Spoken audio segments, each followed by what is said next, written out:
guys, welcome back.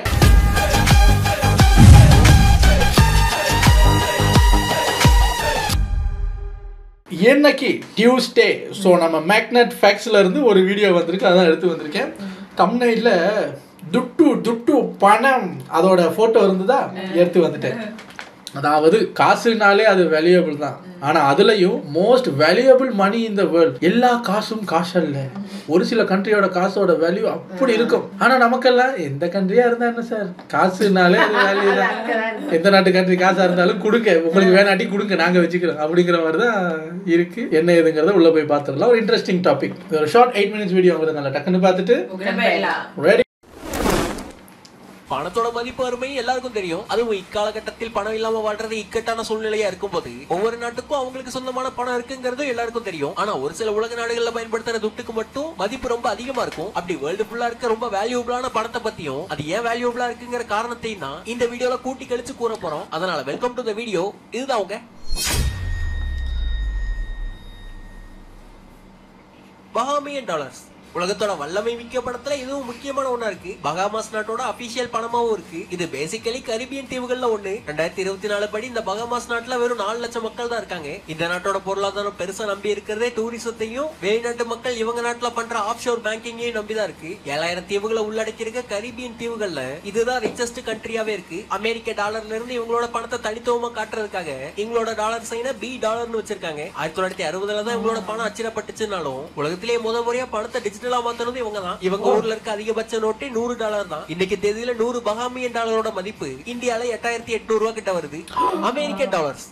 அமெரிக்க டாலரை பத்தி தனியா விளக்கணும்னு அவசியம் இல்ல, உலக சந்தையில அதிகமா பயன்படுத்தப்படுற கரன்சியா இருக்கு. 1792 தான் அமெரிக்காவுக்கு அபிஷியலான கரன்சியா அது அறிவிக்கப்பட்டுச்சு. உலக பொருளாதாரத்திலேயே ஒரு முக்கியமான இன்ஜினா இது வேலை பார்க்குதுன்னா அது மிகையாகாது. அதோட வேர்ல்டு மார்க்கெட்ல அதிகமா புழங்கப்படுற பணம்னு மட்டும் இல்லாம all over the world accept பண்ணிக்கிற பணமாவும் இருக்கு. உலக சந்தையில மெயினா ஃபாரெக்ஸ் ட்ரேடிங்ல US டாலருக்கு தான் முக்கியத்துவம். அதிகபட்ச நோட்டாவே அமெரிக்கால பயன்படுத்தப்படுறது $100 தான். அந்த $100 இன்னைக்கு இந்திய மதிப்பு 8800 ரூபாய்க்கு மேல.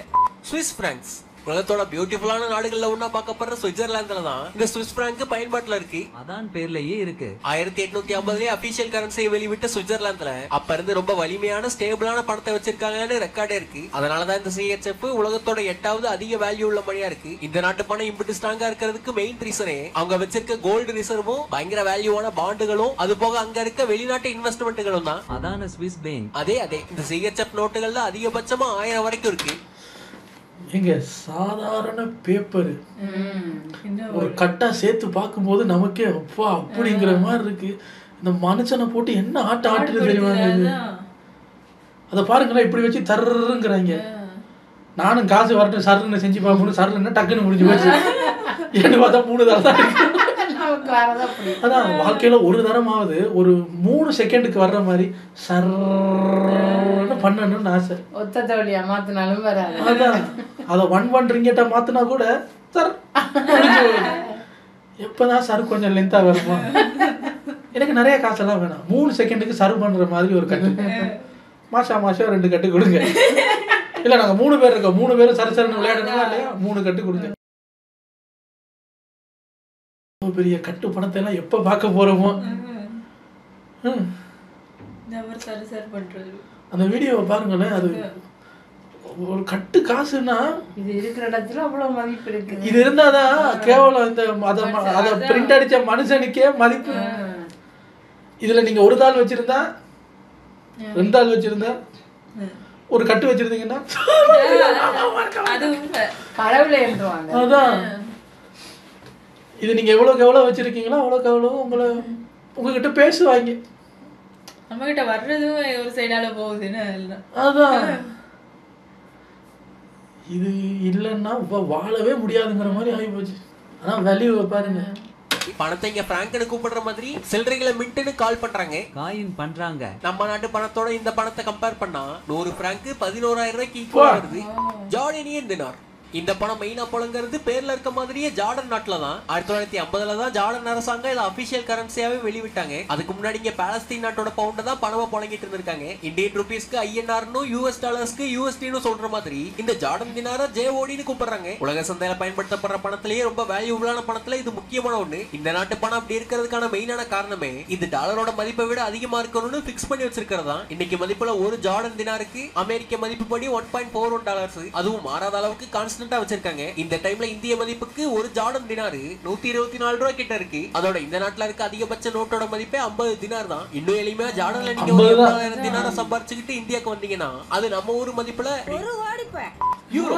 பேர்ல இருக்க மாதிரியே யூரோப்பியன் யூனியனோட அபிஷியல் கரன்சி தான் இந்த யூரோ. ஐரோப்பிய ஐக்கிய நாடுகளா இருக்க 27 நாடுகள்லயும் பயன்படுது. ஜெர்மனி, இத்தாலி, பிரான்ஸ்னாலும் ஸ்பெயின், போர்ச்சுகல், கிரீஸ்னாலும் இந்த பணம் தான் நின்னு பேசும். ஒட்டு மொத்தத்துக்கும் ஏத்த மாதிரி 1999 தான் யூரோவை கிரியேட் பண்ணிருக்காங்க. அதோட உருவாக்கின காலகட்டத்துல இது வெறும் எலக்ட்ரானிக் கரன்சியா தான் இருந்திருக்கு. மெயினா பேங்க் அக்கவுண்டிங்ல பயன்பட்டு வந்திருக்கு. ஆனா 2001 தான் பொதுமக்கள் புழங்குற நாணயமாவும் காயினாவுமே வெளிவந்திருக்கு. அதை விர்ச்சுவல் நோட்ல இருந்து பிசிக்கல் நோட்டா கொண்டு வந்ததுக்கான பெருமை ஜெர்மனிக்கு தான். Ist das alles stolz?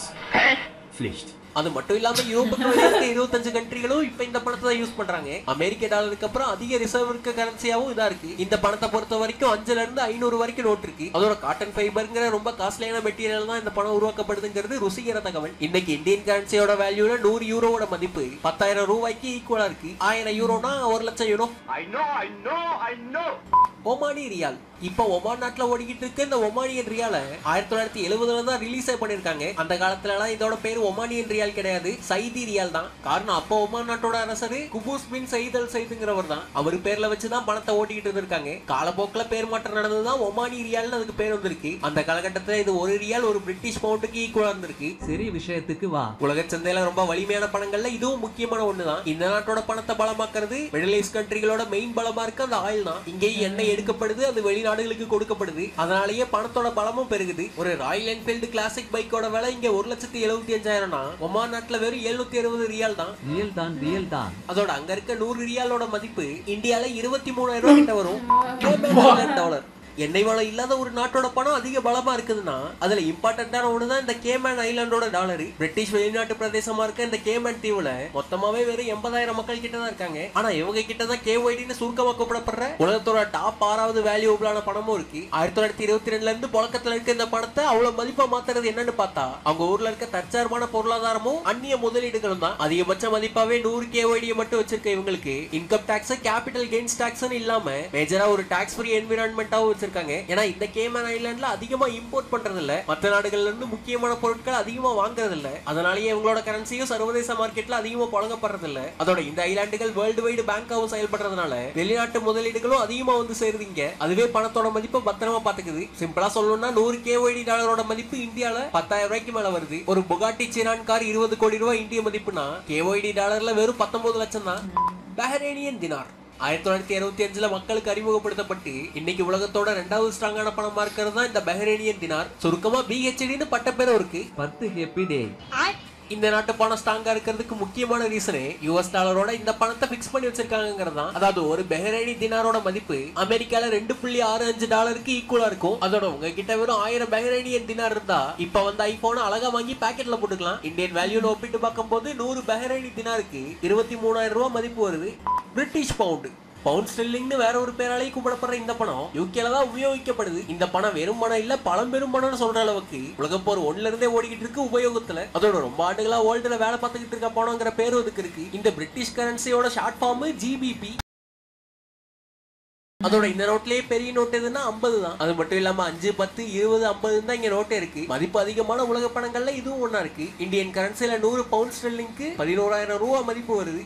Kuwaiti dinar. உலகத்துல குவைத்து மக்கள் பழங்குற இந்த குவைத்தி தினார் தான் இன்னைக்கு வரைக்கும் ரொம்ப ஸ்ட்ராங்கஸ்டாவும் உலகத்தோட அதிக மதிப்புள்ள பணமாவும் பார்க்கப்படுது, புழங்கப்படுது. இந்த ஸ்ட்ராங்கான பணம் ஸ்டார்ட் ஆன 1960லயே அதிக அளவான அதிரடியான வேல்யூல இருந்திருக்கு. அதாவது 1960 காலகட்டத்துல ஒரு குவைத் தினாரு அமெரிக்காவோட 100 டாலருக்கு ஈக்குவலா இருந்திருக்கு. குவைத்தோட எக்கானமியும் பணமும் இவ்வளவு ஸ்ட்ராங்கா இருக்கிறதுக்கு முக்கியமா இருக்கிறது என்னன்னு உங்களுக்கே தெரியும். என்ன? அதான் சொல்றேன். குவைத் நாட்டோட பணத்துக்கு அவங்களோட எண்ணெய் வளம் தான் மெயினான காரணமா இருக்கு. ஒட்டுமொத்த உலகத்துக்கான கச்சா எண்ணெய் களஞ்சியத்துல 7% இவங்கள்ட்ட தான் இருக்கு. அந்த காரணத்தை காரணத்தினாலேயே க்ரூட் ஆயில் எக்ஸ்போர்ட்டும் இங்க இருந்து அதிகமா நடக்குது. இத நம்ப முடியாத அளவுக்கு ஹைலைட்டா இருக்க ஒரு மேட்டர் என்னன்னா, நம்ம ஊர்ல அதிகபட்சமா 500 ரூபாய் நோட்டு வரைக்கும் இருக்க மாதிரி குவைத்ல அதிகபட்சமா இருக்க நோட்டோட மதிப்பு 20 தினார் தான். அதுக்கு மேல வேல்யூ இருக்க பணத்தை அவங்க அச்சடிக்கிறது இல்ல. எளிமையான எக்ஸாம்பிள்னா அந்த ஊர் 100 குவைத் தினாரோட மதிப்பு நம்ம ஊர்ல இன்னைக்கு மதிப்புக்கு 28,000 ரூபாய் கிட்ட வருது. அதாவது நம்ம ஊர் மதிப்புல 1 லட்சம் ரூபாய் கிட்ட விற்கிற ஐபோன் அங்க நீங்க வெறும் 350 தினாருக்கே வாங்கிட்டு போயிடலாம். அது மட்டும் இல்லாம ஒரு 3500 தினார் இருந்தா நம்ம ஊர்ல 10 லட்சத்துக்கு விற்கிற காரை பக்காவா வாங்கலாம். அந்த படத்தோட பவர் அப்படி.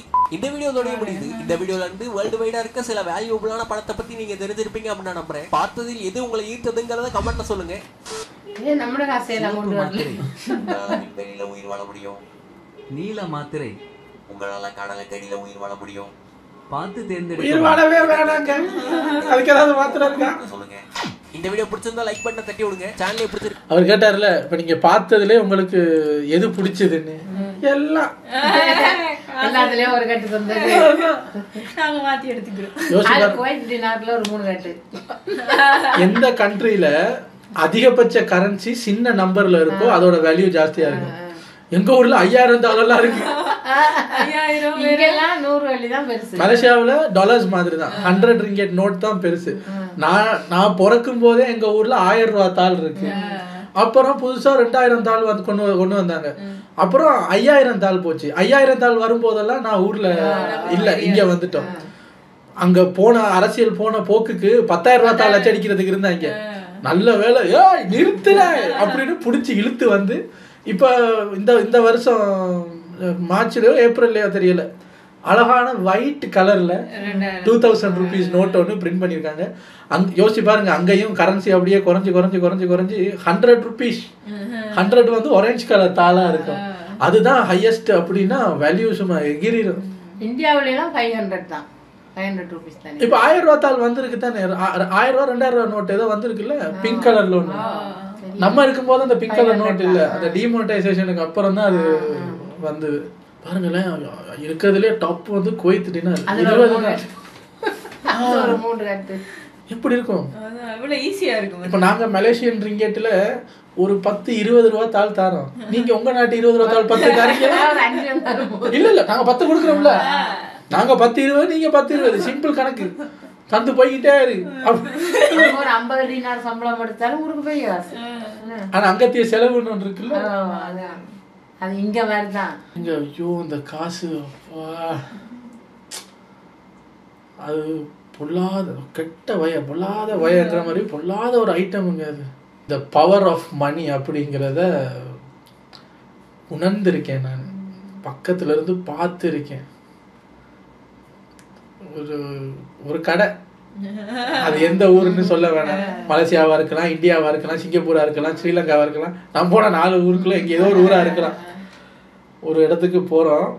எப்படின்னா நாங்க போய் கதவை ஓப்பன் பண்றோம். கதவை ஓப்பன் பண்ணும்போது அந்த ஒரு ஐட்டம் வாங்க போறோம். அந்த ஐட்டம் கொஞ்சம் ஒரு இவ்வளோ சைஸ் ஐட்டம், கொஞ்சம் விலை கூடின ஐட்டம்னு வச்சுக்கோங்களேன். இப்போ நானும் மிஸ்டியும் அந்த கடையை திறந்து உள்ள போகும்போது வாங்க வந்தாடி போங்க அப்படிங்கிற மாதிரி உள்ள போயிட்டு நம்ம வெயிட் பண்ணோம்ல, யாராவது வந்து வண்டு இவான்ட்டுன்னு கேட்பாங்கன்னு பார்த்தா ஒரு வண்டு இவான்ட்டையும் காணோம், யாரையும் காணோம்.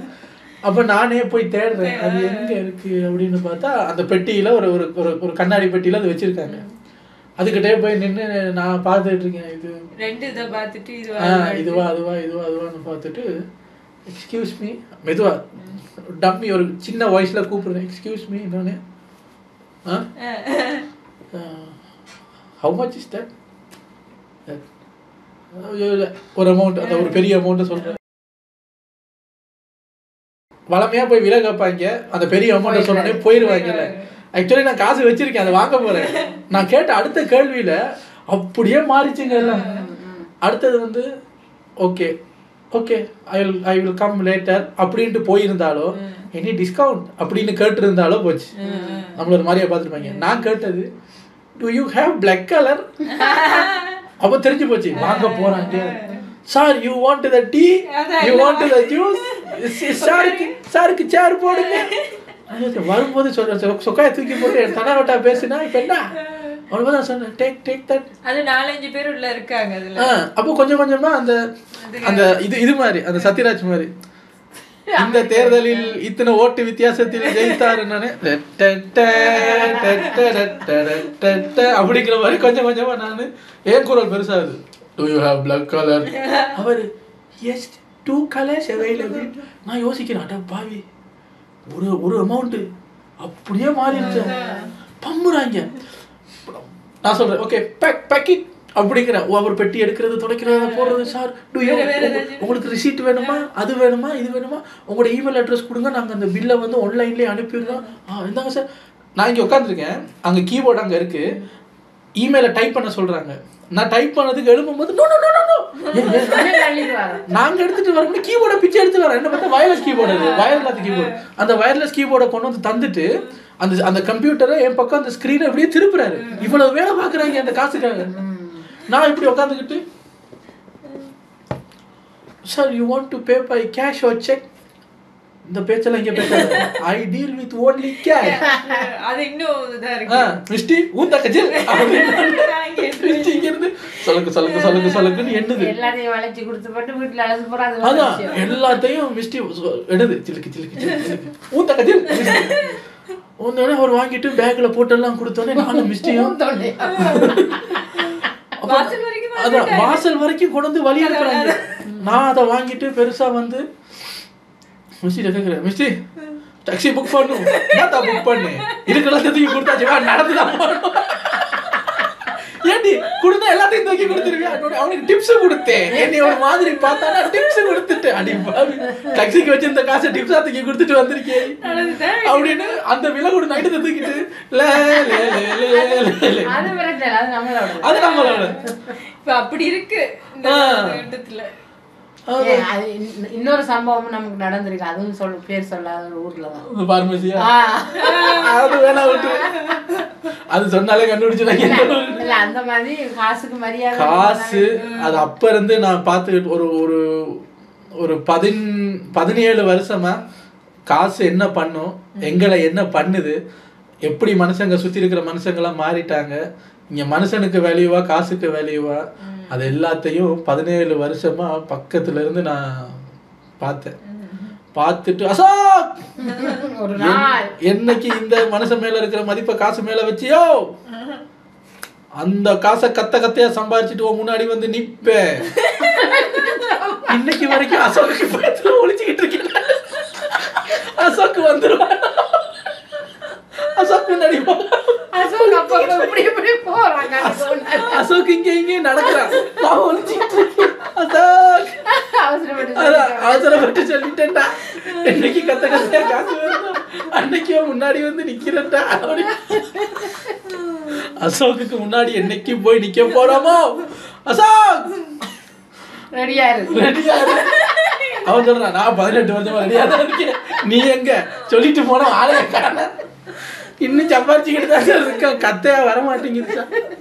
ஒத்தையா வருது கத்தையா போகுது. போறது மட்டும் கத்தையா போகுது ஆனா வர்றதெல்லாம் ஒத்தையா தான் வருது. சரி என்னைக்கு நாங்க அந்த அசோக்கை நேருக்கு நேர் மீட் பண்றோமோ அப்ப நாங்க அந்த வீடியோ எடுத்து போடுறோம். பாருங்க உங்களை அடுத்த வீடியோல வந்து சந்திக்கிறோம். Take care.